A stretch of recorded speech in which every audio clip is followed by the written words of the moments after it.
Good evening and welcome to NTD UK News. I'm Stuart Lees. Our top stories tonight. Defence Secretary Ben Wallace says the UK has evacuated 8,600 people from Afghanistan in the past 10 days. The good news, however, is that we have evacuated over 2,000 people in the last 24 hours. The Scottish Government says it will hold an independent public inquiry into how it handled the CCP virus pandemic. And more than 800 migrants crossed the English Channel to reach the UK on a single day over the weekend, setting a new daily record.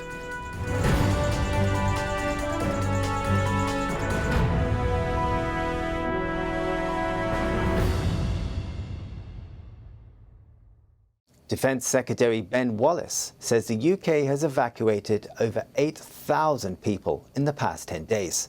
2,000 were evacuated on Monday alone. NTD's Eddie Aiken has the story.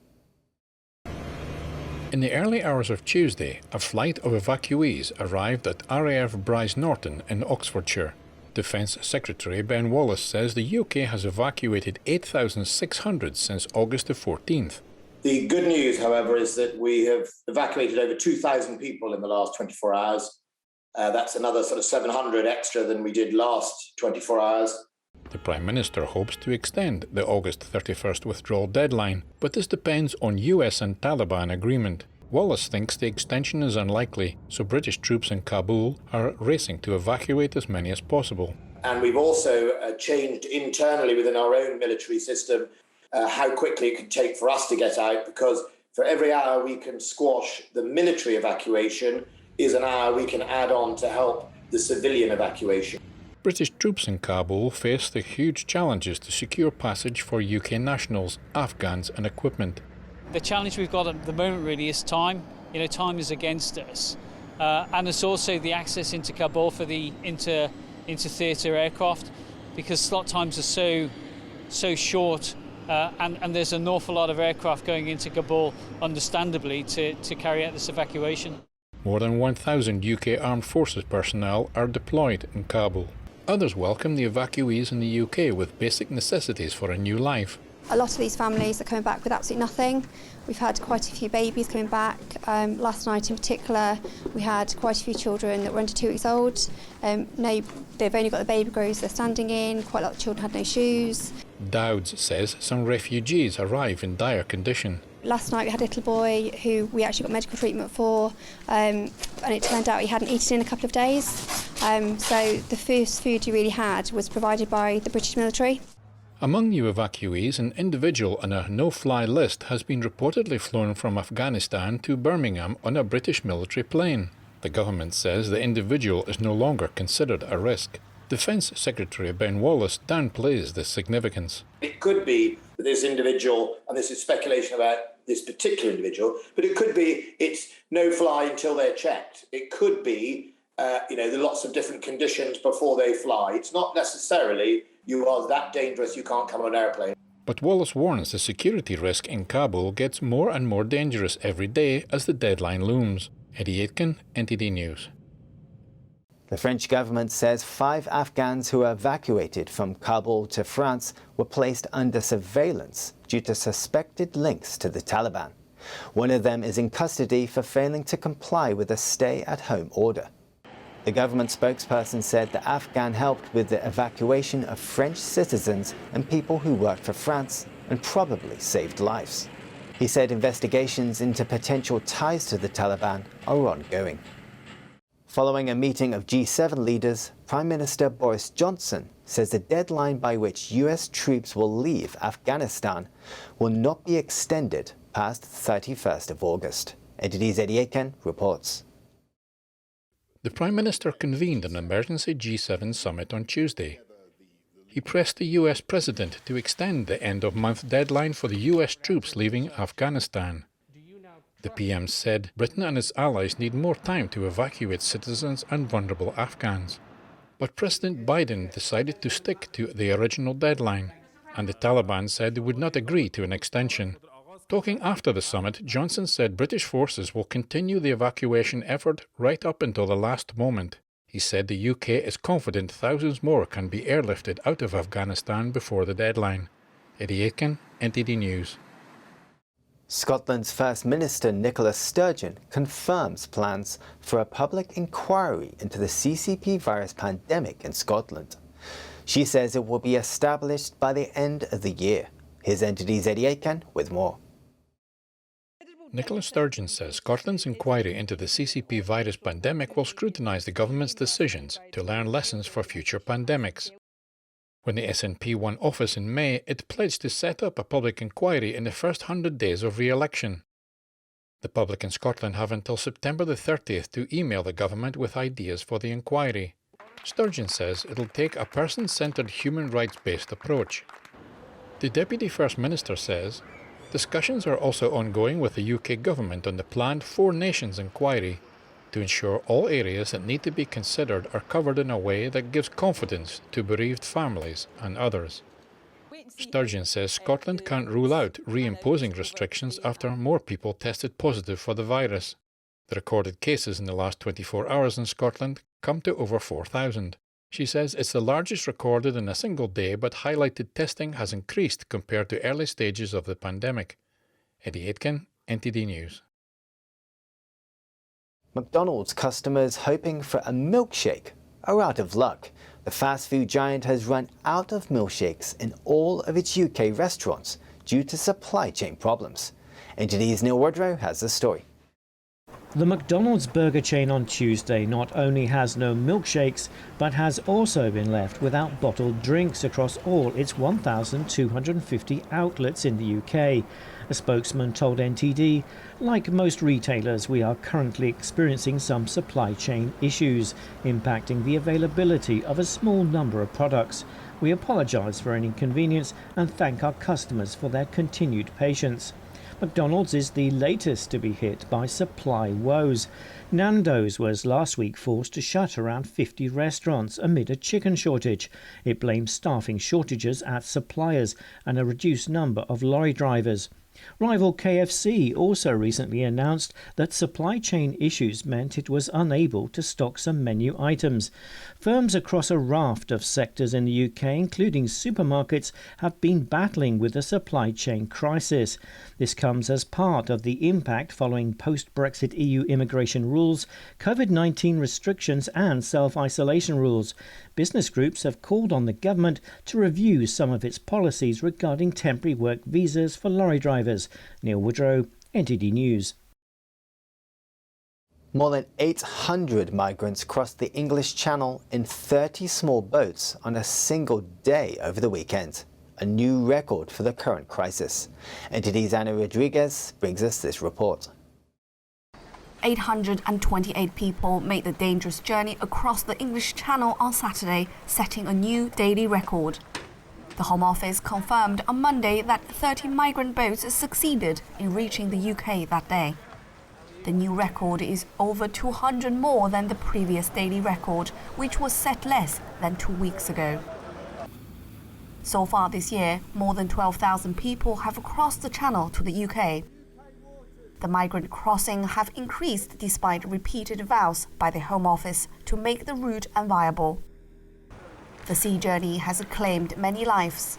Earlier this month, a 27-year-old man from Eritrea died after jumping overboard as his boat started to sink. A Home Office spokesman says these dangerous crossings from safe EU countries are completely unnecessary, and we are determined to take down the evil criminal gangs behind them. He says the UK government is working with France and other countries to tackle this issue. Anna Rodriguez, NTD News. Belarusian lawyers say authorities are putting increasing pressure on their profession. Some say their licenses were removed after they defended protesters and spoke out against authorities. NTD's Joy Duguid has more on this. Belarusian lawyer Mikhail Kyrylyuk says in October of last year he received a tip-off from an acquaintance linked to the country's security services. This person wrote me that that my license will be revoked, and then Belarusian authorities will arrest me not as an attorney at law, but as a former attorney at law.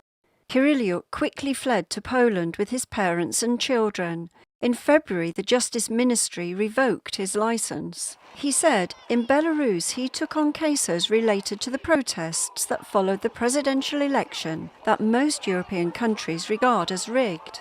He also publicly criticised President Alexander Lukashenko's rule. Kiryliuk says he believed the action against him was politically motivated. His account fits with what some Belarusian lawyers say is a pattern of intimidation and suppression of attorneys by authorities. 7 lawyers interviewed by Reuters say their licences were removed after defending protesters or speaking out. Anton Gashinsky also had his licence terminated. The all-seeing eye sees everything, observes, systematizes, accumulates information, and then makes procedural decisions.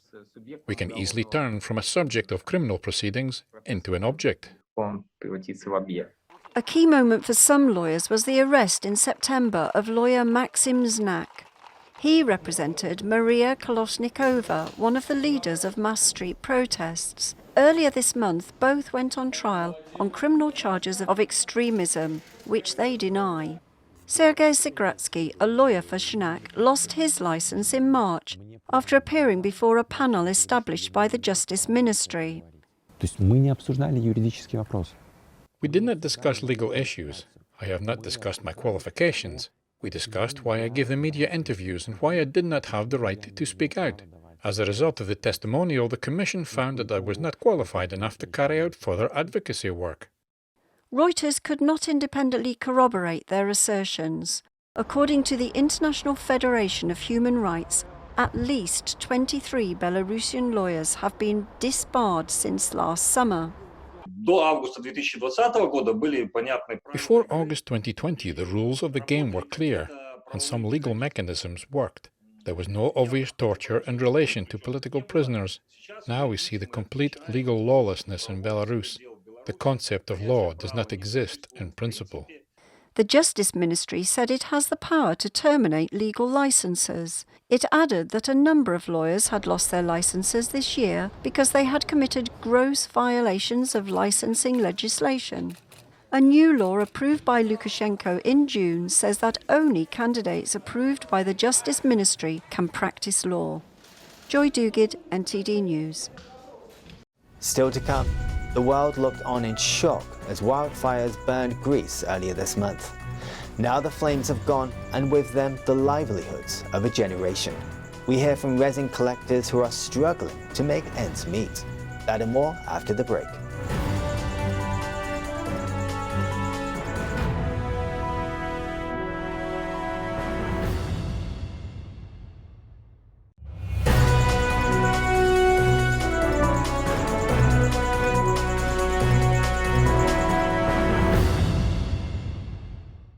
Police are investigating a suspected poisoning at a university in Darmstadt, Germany.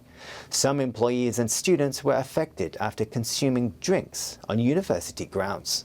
Also für uns besteht der Anfangsverdacht.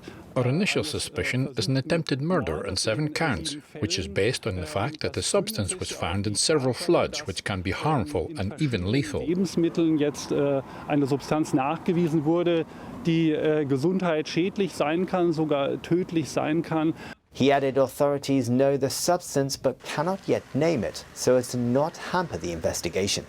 6 of the 7 people affected on Monday suffered discomfort and discoloration of their fingers and feet, requiring hospital attention. A 30-year-old student whose life was in danger from the incident is now doing much better. More than 130 evacuees boarded a British military cargo plane yesterday, leaving Kabul airport for a new life in the UK. Among them were a former British military interpreter and his family. NTD's David English brings us this report.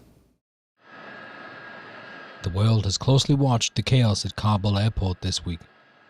Sky News followed a parachute regiment convoy from outside the compound through to flight. At the airport gate, there's a screening area. Then it's the holding area. Evacuee hopefuls queue behind concrete barriers. There's sheltered camps for those with valid documents. Then finally it's the processing area for those lucky enough to make it through. Passengers on military vans are cleared evacuees who will be on the next flight to the UK. Royal Air Force Squadron leader Di Bird says troops reassure evacuees they are safe to reduce the stress. They take measures such as not wearing intimidating body armour. This isn't about getting masses of people, herding them together and getting them onto planes. Everything is about making sure we remember that these are our friends. They're people that have worked with us for years and we treat them in that way. Among the evacuees are 5-year-old twin girls. Their father is a former interpreter for the British military. I used to be as an interpreter with British Royal Engineers and Helmand Province, so I worked a lot with them. Everybody knows about me that he's an interpreter, so that's why this was dangerous for me. Hashimi says he's certain he would be killed by the Taliban, despite their reassurances. They're going to kill me then, yeah. This was like, everybody was scared, that's what they're going to do. And the first time they're telling to the people that we're going to do nothing for everybody. But nobody knows that they're going to repeat the same thing like in 1996. The twins need to pass security checks like everyone else. After a wait on the tarmac, the family finally board the plane. As the hatch closes, 130 evacuees are on their way to a new life in the UK. David English, NTD News. One woman who managed to evacuate from Kabul to Spain last week is a captain of Afghanistan's women's wheelchair basketball team. She says she was desperate to flee the capital, although her heart remains in her homeland. NTD's Eddie Aiken has the story. The Taliban left an impact early on Afghan basketballer Nilofar Bayat.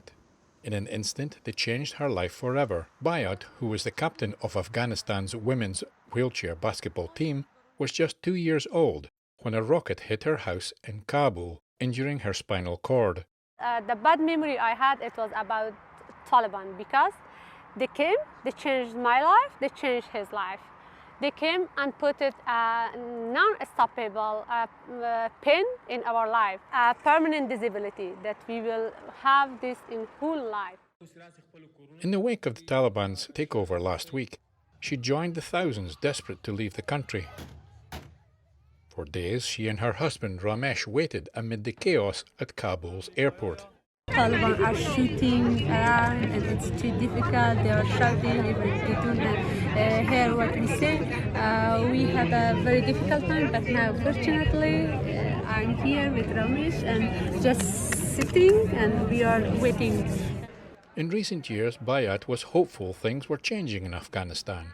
She was part of a generation that enjoyed freedoms for women with access to education and work. She and her husband, who was also injured by a mine, wanted to stay in the capital, Kabul, and keep improving the country.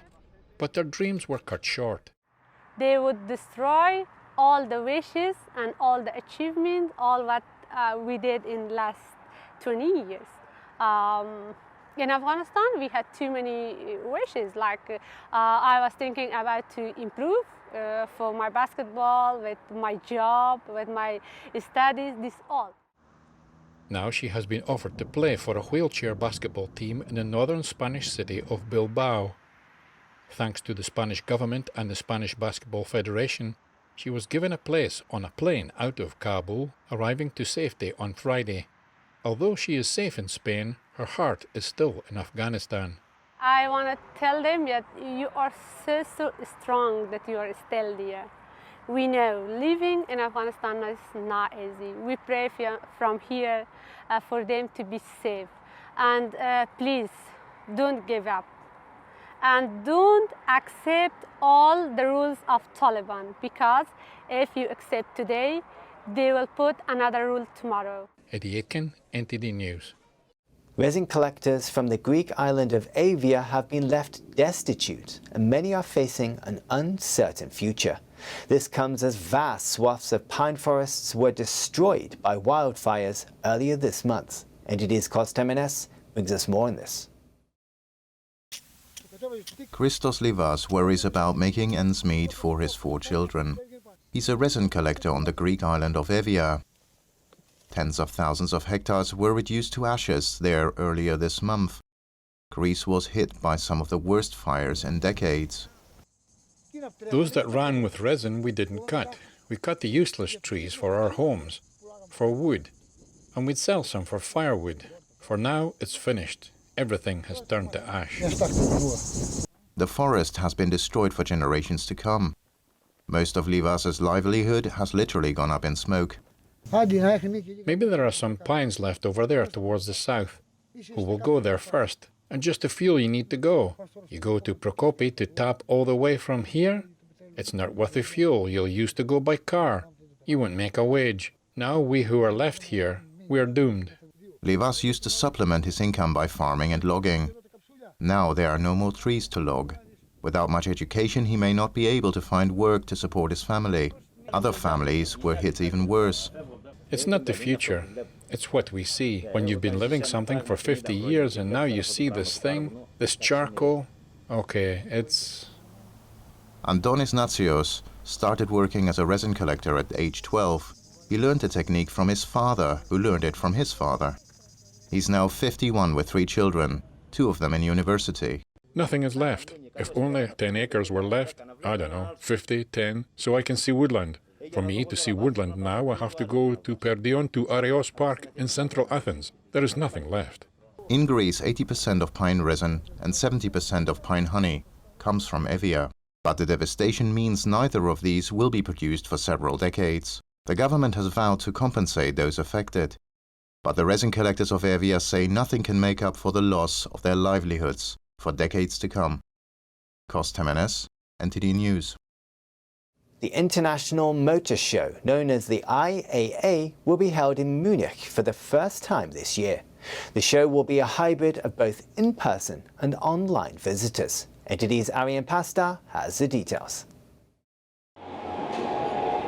It's the first large-scale motor show in Europe since the start of the pandemic, and it's going to start next month. Autonomous driving is expected to be at center stage. 100 world premieres and more.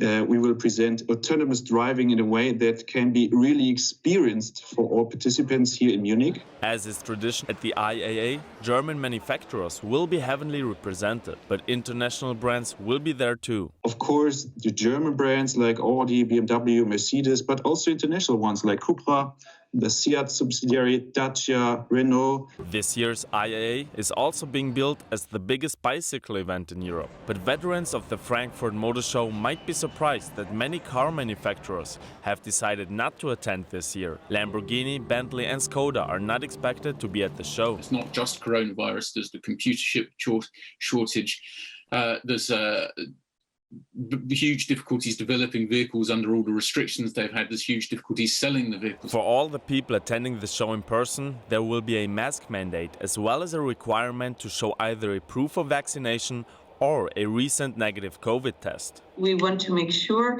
that this event is risk-free and safe. And actually we can say from the start of the ER Mobility 2021 was planned under pandemic conditions. The show, which is held every 2 years in Germany, will run from September 7 through September 12. Arian Pastar, NTD News. A Dutch museum came up with a creative way to make its offerings more accessible and enjoyable for visually impaired visitors. They stage a special exhibition that uses sounds, smells and touch to help artworks come alive. NTD's Eddie Aiken brings us the story. Visitors to this exhibition, called The Blind Spot, may say it's a little cheesy, but they mean that as a compliment. The Utrecht Central Museum launched the project this month. It's based on existing paintings, but it adds extra dimensions to them such as sound and smell, including the aroma of ripe cheese. At this exhibition, museum goers are definitely encouraged to touch the works. Sighted visitors are encouraged to wear a blindfold as the experience works, including a replica of a 1613 still life with fruit, nuts and cheese by Floris Claes van Dijk. I think it's an amazing experience, which is, well, to my idea, quite unique in the Netherlands, which triggers the other senses. One visually impaired visitor said he wondered at the way the table was physically slanted, but the subjects on top of it didn't fall off. According to the artist's idea for the exhibition had been sparked by an earlier project in which they served food as part of an artwork. There was this one day, somebody who couldn't see was there at the place where we served food out of this work, and we helped her to touch the painting, and she was blind. To touch and she was very, she had a lot of emotions. She was touched. So then I called Jeroen, and we had this. Well, we have something. Yeah, it's based on the theme of inclusivity. That moment was the starting point to actually create this exposition. A staff member at the museum says she considers it a first experiment to further improvements in accessibility. Eddie Aitken, NTD News. The Tokyo Paralympics kicks off with no spectators allowed in the venues in a bid to prevent the spread of the CCP virus. Organisers say the opening ceremony was attended by about 3,400 team delegates, 800 Games stakeholders and guests of honour, and around 2,500 members of the media. Japan's current wave of infections has prompted the government to extend emergency measures in Tokyo and other regions for another 2.5 weeks. The Paralympics are set to run until 5th of September.